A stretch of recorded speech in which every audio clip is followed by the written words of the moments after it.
김현정의 뉴스쇼는 청취자 여러분의 참여로 이루어집니다. 트위터, 페이스북, 레인보우 게시판, 그리고 단문 50원, 장문 100원의 유료 문자 샵 1212, 우물정 1212 통해 참여하실 수 있습니다. 김현정의 뉴스쇼, 여러분과 함께 만듭니다. 지금 마음이 너무 아파서. 아버지 힘내세요. 6862님 외에 많은 분들이 이 가족들에게 위로와 응원의 문자 보내주고 계십니다. 여러분 고맙습니다. 저도 좀 힘을 내서 다음 순서, 다음 인터뷰 진행을 해야 될 것 같아요. 검찰 과거사위원회 얘기입니다. 쉽게 말하면 과거에 검찰이 수사 잘못한 거 뭐가 있나 살펴보고 지금이라도 재수사를 하라고 권고할 것들은 또 뭐가 있나 이거를 조사하는 위원회였죠. 지난해 2월에 출범한 뒤에 1년 6개월여 이어져 오던 이 활동이 오늘 종료가 됩니다. 그동안 묻혀있던 사건들, 약촌 오거리 사건, 형제복지원 사건, 낙동강변 살인사건, 김학의 전 차관 사건, 용산 참사 사건 등등등등 17건에 대한 진상조사를 벌였고 오늘 용산 참사 사건에 대한 보고를 마지막으로 모든 활동의 막을 내리는 겁니다. 형제복지원 사건, 또 박종철 고문치사 사건 같은 경우에는 검찰총장 사과도 이끌어냈고요. 김학의 전 차관 사건 같은 경우에는 수사 권고를 통해서 검찰 수사단이 꾸려지는데도 한몫을 했습니다. 하지만 한계도 봤습니다. 우여곡절도 많았습니다. 오늘 총정리 한번 해보죠. 검찰 과거사위의 주임위원을 맡으셨었어요. 김용민 변호사 나와 계십니다. 어서 오십시오. 네, 안녕하세요. 어제 고발당하셨네요. 예. 그 이야기는 잠시 후에 왜 고발을 당하셨는가 좀 하기로 하고 우선 연장에 연장을 거듭해서 1년 6개월을 달려오고 오늘 종점에 다다르는 소회 느낌 어떠세요? 제일 처음으로 드는 소회는 드디어 끝난다라는 그런 홀가분함입니다. 사실 이 검찰 과거사위가 처음 시작할 때는 검찰의 과거사를 들여다보는 첫 기구다라고 해서 기대감도 많았고 그만큼의 책임감도 굉장히 컸습니다. 그렇죠. 굉장히 무거운 책임감을 느꼈습니다. 그래서 사건 선정부터 사건 조사를 제대로 마무리할 수 있을지에 대한 부담감 그런 것들이 있었고 특히나 과거사위원회와 조사단이 꾸려지는 이 과정에서 이 구조 자체가 제대로 조사를 해서 발표를 하기에 부적절한 구조로 만들어졌습니다. 그게 무슨 말씀이세요?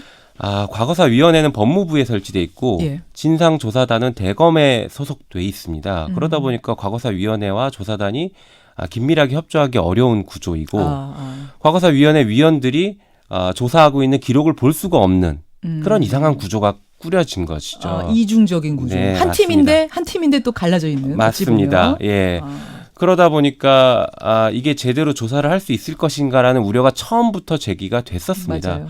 그럼에도 불구하고 지금 조사단에서 조사하셨던 분들이 정말 열심히 좋은 관점과 진짜 희생 정신을 가지고 조사해서 이 정도라도 밝혀낸 것이 아닌가라는 생각을 해서 한편으로는 다행이다라고 생각합니다. 그래요.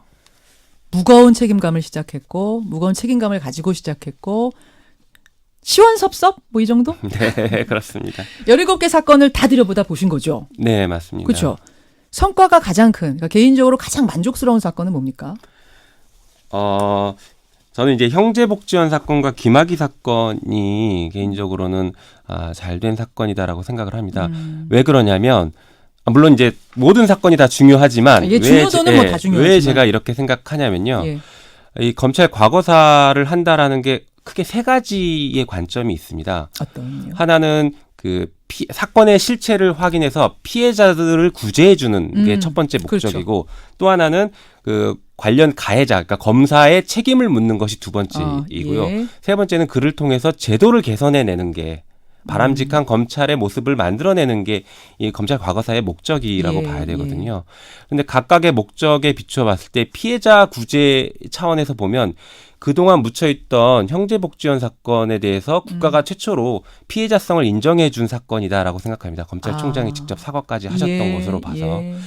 그리고 가해자성을 갖는 검찰에게 책임을 묻는다라고 했을 때에는 김학의 사건에서 지금 대규모 수사단이 꾸려지고 그렇죠. 검찰의 잘못을 들여다보고 있기 때문에 그렇죠. 이게 그래도 잘된 사건이 아닐까 이렇게 생각을 합니다. 그래서 두 건. 네, 그럼 맞습니다. 제일 가장 아쉬움이 큰 사건, 이건 좀 아쉽다. 좀 내내 찜찜하다 하는 사건이 있다면? 이게 모든 국민들이 마찬가지실 것 같은데 장자연 사건이 장자연 씨 가장 사건. 아쉽습니다. 그렇죠. 이게 명확한 한계가 있습니다. 물론 이제 그 조사단과 위원회가 부족한 점 분명히 저도 알고 있고 인정하는데 그걸 넘어서 강제 수사를 할 수 있는 권한이 없다라는 점과 네. 제일 중요한 진술을 해주실 수 있는 피해자 장자연 씨가 이 세상에 없다라는 게 가장 큰 한계였습니다. 장자연 씨가 없기 때문에 그 주변의 핵심 당사자들이라도 불러내야 될 텐데 네. 강제로 불러낼 권한은 없으니까 맞습니다. 조사밖에 수사는 못하니까 네, 그 한계. 맞습니다.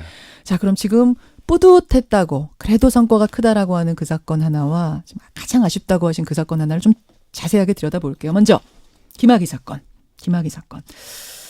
2013년 그때 봐주기 수사한 거 맞습니까? 네, 저희는 그렇게 판단하고 있습니다.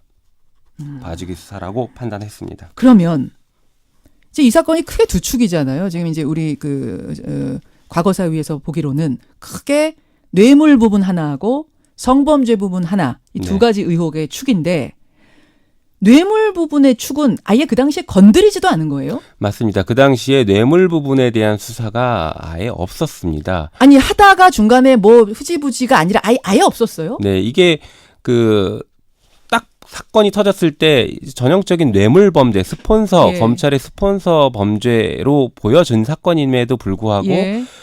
성범죄에만 좀 치중을 하다 보니까 성범죄는 아시다시피 피해자의 진술의 신빙성을 탄핵시키면은 예. 다른 증인을 찾기 어렵기 때문에 무혐의를 할 수가 있습니다. 그래서 그렇죠. 성범죄에만 치중을 해서 최종적으로는 무혐의가 난 것이고 오히려 입증이 쉬울 수 있었던 뇌물 사건은 수사가 이루어지지 않았습니다. 뇌물 사건을 수사했다라고 하면 김학의 대 윤중천이 서로 싸우는 구조가 되는 것이거든요. 그렇죠. 받았니, 줬니, 뭐 안 받았니, 뭐 이러면서 예. 그런데 성범죄로 가다 보니까 김학의와 윤중천이 한 편이 될 수밖에 없는 구조가 되는 것이죠. 김학의와 윤중천 대 피해를 주장한 여성들의 싸움으로 만들어 버리다 보니까 여성들 진술을 탄핵하는 방식으로 쉽게 무혐의 처리가 된 것입니다. 아니 누가 봐도 이거는 뇌물을 들여다봐야 될 텐데 왜 넘어갔을까요? 그게 저희도 명확하게 왜 넘어갔다라고 보기는 어렵지만 그 부분을 제대로 들여다보지 않고 당시 경찰 수사에서도 뇌물을 의심할 수 있는 여러 가지 진술들이나 정황들이 나왔는데 네. 수사를 하지 않았다라는 부분이 수사를 잘못했다. 봐주기 수사한 거 아니냐라는 주요 정황으로 저희가 판단을 한 것입니다. 경찰도 그때 뇌물 안 받습니까? 경찰은 최초 초기에는 뇌물 범죄를 포함한 수사를 진행하다가 예. 중간에 석연치 않게 뇌물 범죄에 대한 수사는 사실상 중단을 하고 성범죄 수사로만 나아간 것입니다. 그리고 이제 올릴 때는 성범죄만 올렸고 맞습니다. 또 검찰도 역시 올린 것만 보고 뇌물은 더 이상 안 보고. 네. 근데 지금 이제 와서 수사를 해보니 한참 뒤인 이제 와서 해보니 윤중천 씨한테 이거 정황 증거들 들이밀면서 압박하니까 지금 윤중천 씨가 사람들을 이름을 불고 있는 거 아니에요, 줄줄이. 맞습니다. 그럼 그때도 이렇게 했으면 나오는 거 아닙니까? 그때는 더 많은 증거가 있었을 텐데. 충분히 그럴 수 있죠. 충분히 그리고 그럴 수 그 당시에는 객관적인 증거들도 확보할 수 있었던 상황이죠. 사실은 이 사건에서 굉장히 중요한 게 동영상. 예. 일종의 성접대 동영상 혹은 윤중천 씨가 촬영했을 것으로 예상되는 별장에서 촬영된 동영상들 예. 이런 것들이 가장 중요한 증거거든요. 그러니까 누구를 만났다 안 만났다 서로 다툴 필요 없이 동영상을 보고 확인할 수 있는 상황인데 그런 동영상들을 그 당시에 대대적인 수사를 했으면 압수수색을 통해서 확보할 수 있었을 것으로 보여지는데 그렇지 못한 게 제일 아쉽습니다. 이번에는 다 확보를 한 거예요? 아닙니다. 이번에도 여전히 확보가 안 됐고 윤중천 씨는 동영상이 없다라는 이제 주장을 하고 있는 것으로 알고 있는데 사실 저희가 조사 결과에 의하면 추가 동영상이 있는 것으로 보여집니다. 그렇죠. 조카도 얘기하고 맞습니다. 있고. 그렇다라고 하면 지금이라도 추가 동영상 확보할 수 있는 수사가 진행되어야 되는데 이게 시간이 이미 오래 지나서 그 추가 동영상이 온전히 남아 있을지 혹은 남아있다면 과연 어디에 보관돼 있을지 이게 굉장히 알 수 없는 상황입니다.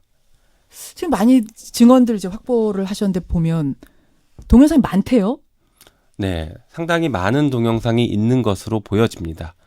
그러면 그 윤중천이라는 사람은 자기 별장에 오는 사람들한테 김학의 전 차관뿐만 아니라 사업을 위해서든 뭘 위해서든 뭐 친분을 위해서든 오는 사람들한테 다 그런 걸 찍은 겁니까?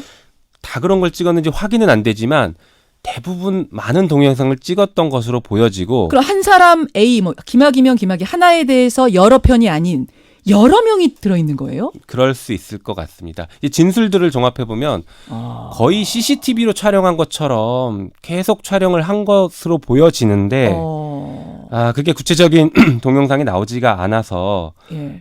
저희도 이제 그 부분을 확인을 못 하고 있는 진술로는 그래요. 맞습니다. 진술로는 그러면 여러 명이 등장을 한다. 그럼 남성 사업가가 오면 여성 파트너 뭐 이게 성 피해 범죄인지 혹은 네. 뭐 이게 뭐 어떤 교류에 의한 건지 뭔지 모르겠지만 어쨌든 여성 파트너가 등장하고 여성 사업가를 접대해야 하면 뭐 다른 남성이 또 거기 등장하고 이런 식?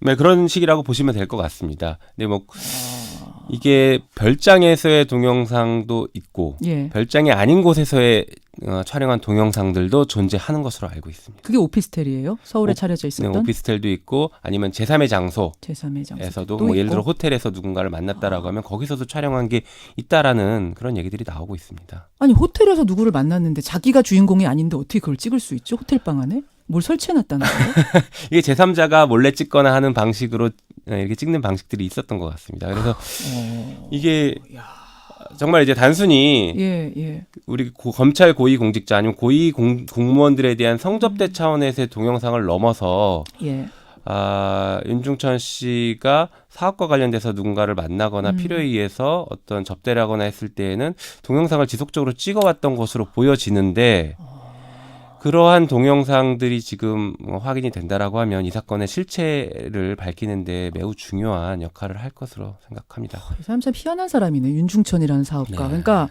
고위 공무원뿐만 아니라 하여튼 누구든 자기와 교류가 있는 혹은 사업을 같이 하는 연관된 누군가를 만나게 되면 이런 식의 성접대 뭔가 혹은 뭐 성접대라고 해야 될까요? 접대가 아니더라도 이런 성관계를 하게끔 하고 동영상을 다 찍어놨었다라는 진술을 확보하신 거예요. 네, 그런 것으로 보여집니다. 자, 요거를 이제 찾아내는 수사를 해서 찾아내는 게 검찰의 몫일 텐데 지금 검찰도 따로 이 김학의 사건을 재수사하고 있잖아요. 근데 그쪽에서는 좀 난감해한다는 얘기가 들려요. 왜냐하면 윤중천 리스트가 존재한다라고 과거 사위는 말하면서 한상대 전 검찰총장, 윤갑근 전 고검장 뭐 이런 고위직들을 콕콕 찍어서 실명까지 발표를 했는데 검찰에서는 아니 이게 더 이상 뭐 증거라든지 뭔가가 부족한 상황에서 우리는 수사 요건이 충족하지 않으면 들어가기가 어려운 난감하다 이런 얘기를 한다거든요. 네. 어떻게 보세요?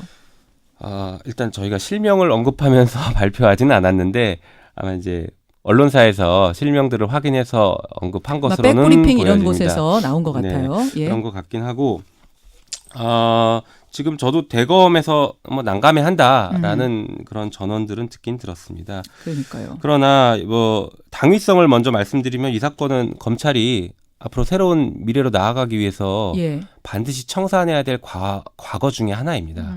그래서 과거사위원회가 매우 책임감 느끼고 진중하게 이 사건을 바라본 것처럼 검찰도 이 사건을 그만큼 큰 무게감을 가지고 바라보면서 공정하게 수사를 하기를 일단 저는 기대를 하고 있습니다. 예. 그리고 이 사건이 지금 보도가 된 이후에 추가 제보가 이미 나온 것 같습니다. 추가 제보들이요? 예. 지금은 윤중천 씨 진술밖에 없지 않느냐. 윤중천이 돈 줬다는 그 말밖에 없는데 도대체 이걸로 어떻게 수사를 진행하느냐라고 하는데 추가 제보들이 더 들어오고 있어요? 네. 추가 제보가 이미 들어와서 오늘인가 어제 관련 보도를 보면 뭐 한상대 전 총장에게 돈을 준 것을 내가 들었다라는 이런 줬다라고 하는 걸 들었다? 예, 5천만 원을 준 것을 들었다라는 보도가 뭐 이렇게 나온 것 같습니다. 증인들이 나오는군요. 예, 그렇게 추가 제보가 더 이어질 것으로 기대를 하고 있습니다. 또 한편으로는 단순히 윤중천 씨의 진술만 있었던 게 아니라 그 당시 수사 기록에 의하더라도 윤중천의 주변 사람들의 진술에서도 어느 정도 사실관계를 확인할 수 있는 것들이 있었습니다. 그래서 저희가 수사를 촉구하는 그런 권고를 한 것이지 막연하게 윤중천 씨의 진술만 가지고 수사를 촉구한 것은 아닙니다. 그리고 아까 그 비디오 얘기하셨잖아요. 동영상이 굉장히 많았다. 그냥 이 윤중천이라는 사람은 취미처럼 다 찍었다라는 건데 무기처럼. 지금 윤중천 씨가 구속되지 않았습니까? 네. 과거사위에서도 이렇게 수사를 압박하고 하면서 대검에서 수사단이 따로 꾸려지면서 구속됐거든요. 이제부터 윤중천이라는 사람이 구속이 됐기 때문에 그 동영상이 내가 찍혔기 때문에 겁나서 말 못했던 사람들이 이제는 좀 뭔가를 진술할 가능성 이런 건 또 있지 않을까요? 사실은 저도 그 부분을 기대하고 있습니다. 사실은 그러니까 윤중천 씨가 촬영했을 동영상 때문에 겁이 나서 말을 못 하신 분들도 있고 약점처럼 그걸 잡고 있으니까. 그럴 수도 있고 사업상의 어떤 그 약점이 잡혀 있거나 어떤 예. 연결고리 때문에 그동안 사건의 진상을 얘기하지 못한 제보자들, 있을 거예요. 증언자들이 충분히 있을 것인데 그렇죠. 그분들이 이제 이 사건에서 적극적으로 나서서 진술을 해주시기를 정말 기대합니다. 기대합니다. 저도 네. 기대합니다. 네. 오늘 대검이요. 공식적으로 이 과거사위의 이 권고를 통보받는 날이거든요. 공식 통보는 오늘이에요. 네. 이제 이 권고를 받아서 수사를 할지 말지를 결정한다고 하는데 이 뭐 윤중천 리스트의 이 인물들 네. 어떻게 해야 된다고 보세요? 말씀드린 것처럼 저희가 조사상의 한계를 가지고도 이 정도까지 확인을 왔는데. 했기 때문에 강제 수사권을 가진 검찰에서 보다 적극적인 수사를 통해서 사건의 진상을 밝혀주기를 진심으로 기원합니다. 고발당하신 건 누구한테 고발당하셨죠? 네, 김용민 변호사님? 네. 명예훼손으로 제가 고소를 당했다라는 보도를 저도 접했습니다. 그 윤갑근 전 고검장이 이제 저와 그리고 정한중 과거사위원장 대행, 네, 그리고 이규원 검사 과거사위에 맞습니다. 이렇게 세 명을 고소한 것으로 알고 있습니다. 저희도 변호인단을 꾸려야 되는 게 아닌가 싶습니다. 그러니까요. 아니 이 인물들 콕콕 지금 윤중천 리스트라고 나온 이 실명의 한 세 사람 정도 나왔는데 말고도 또 있어요? 사실 더 이제 윤중천 씨와 교류했던 사람들은 더 있는데요. 고위급 인사. 네, 맞습니다. 그런데 그 부분을 저희가 다 언급하기에는 상당히 부적절할 수 있습니다. 왜냐하면 예. 검찰 스폰서 관계의 그 교류가 아니라 단순 교류일 수도 있거든요. 친목 교류일 수도 있으니까. 맞습니다. 예. 그렇기 때문에 그런 단순히 알고 있다 혹은 단순히 별장만 왔다라는 걸 가지고 저희가 하진 않아요. 이걸 문제 제기할 수 없습니다. 근데 갑자기 그 생각도 드네. 그 이 사람들이 물론 이 그 뭐 뇌물 받은 건 아니더라도 그 고위급 그들 친분만 쌓았다는 그들 별장에 갔었으면은 이 CCTV처럼 막 찍었던 동영상이 찍혔을 수도 있겠네요. 그분들도. 그 별장이요. 네? 그 성접대나 그런 그 술접대 혹은 이런 것들만 사용된 게 아니라 가족 단위로도 놀러 가서 이게 진짜 별장이다 보니까 가족 단위로 놀러 가서 가족끼리 이렇게 즐기는 경우들도 있습니다. 빌려주고 네, 가서 맞습니다. 노십시오 검사님 콘도처럼 뭐 이렇게 쓰기도 하고 그러다 보니까 별장에 갔다라는 게 모두 다 이상한 어떤 행위가 있었던 그건 아닌데 아닙니다. 그건 아니지만 뭔가 그런 걸로 내가 있을 수도 있겠다라고 지금 뭐 가슴 조려하시는 분이 있을 수도 있겠네요. 교류가 워낙 넓었다고 하니까 윤중천 아마 지금 그 겁을 먹고 있는 분들이 상당히 있지 않을까 싶긴 합니다. 그때는 영상을 안 팠으니까요. 이제 다시 영상을 파기 시작하면 어디서 뭐가 나올지 모르는. 맞습니다. 알겠습니다. 이게 이제 그나마 성과가 컸다. 만족스럽다 하는 사건으로 꼽아주신 게 김학의 사건. 제일 아쉬웠던 건 장자연 씨 사건이라고 하셨어요. 네. 왜냐하면 과거사위에서도 장자연 씨 사건에 대해서는 진상규명 불가. 김 변호사님. 네. 도저히 어떻게 해볼 방법이 없던가요, 이 사건은? 그러니까 처음에 말씀드린 것처럼 조사 권한의 한계와 가장 중요한 피해자가 사망했다라는 것에서의 한계가 명확했던 사건입니다. 다만 주어진 사실관계, 그러니까 조사단에서 확인했던 사실관계를 위원회가 다시 심의하고 평가하는데 그 심의하고 평가하는 과정에서 조사단과 입장이 조금 달랐던 부분들 이런 그렇죠. 부분들 때문에 사실은 조사단에서도 일부 반발이 있었고 그 부분들을 이제 국민들께서도 우려하시는 것으로 저도 알고 있는데 그 부분에 대한 건 저도 많이 아쉽습니다. 이제 위원회 내에서도 여러 가지 의견들이 있었거든요. 조사단이 조사한 결과대로 발표를 하자라는 입장과 좀 무리다라는 입장이 아니다라는 입장이 계속 나뉘어서 최종적으로는 위원회이다 보니까 다수결에 따라서 결정이 된 것을 발표한 것입니다. 장자연 리스트는 있는 겁니까 없는 겁니까? 그 부분에 대해서 위원회는 판단 불가로 받고 조사단은 리스트가 있다라고 판단을 실물이 한 것입니다. 지금 없을 뿐이지 있었다고 맞습니다. 보는 거고 거기서 제일 중요한 것은 장자연 리스트와 관련해서 최초에 장자연 씨가 사망하고 나서 2, 3일 뒤에 그 매니저와 그 윤지호 씨가 통화한 녹취록이 있습니다. 거기에 그 리스트의 존재에 대한 게 등장을 하기 때문에 조사단은 그거에 대한 신빙성이 매우 높다라고 판단을 한 것입니다. 알겠습니다. 그런데 이제 더 이상 밝혀내지 못하는 게 아쉽다는 말씀. 한 30초 남았는데요, 김 변호사님. 네. 이러해서 공수처가 필요하다라는 말을 마지막으로 하셨더라고요, 브리핑에. 맞습니다. 무슨 뜻입니까? 이런 여러 가지 검찰 과거사에서 저희가 17건 사건을 봤는데 검찰이 수사권과 기소권을 독점하고 있다 보니까 이 권한을 남용하는 것을 통제를 할 방법이 없습니다. 예. 그러다 보니까 검찰을 그 독점되어 있는 검찰 권한 남용을 통제할 수 있는 다른 기구가 필요하다라는 게 지금 가장 현실적인 처방이 아닐까 생각을 했습니다. 해보시니까 그런 느낌이 그냥 몸으로 느껴지시던가요? 맞습니다. 예, 알겠습니다. 여기까지 고생 많이 하셨어요. 네, 감사합니다. 고맙습니다. 법무부 과거사위원회 김용민 위원, 김용민 변호사였습니다. 김현정의 뉴스쇼는 청취자 여러분의 참여로 이루어집니다. 트위터, 페이스북, 레인보우 게시판, 그리고 단문 50원, 장문 100원의 유료 문자 샵 1212, 우물정 1212 통해 참여하실 수 있습니다. 김현정의 뉴스쇼, 여러분과 함께 만듭니다.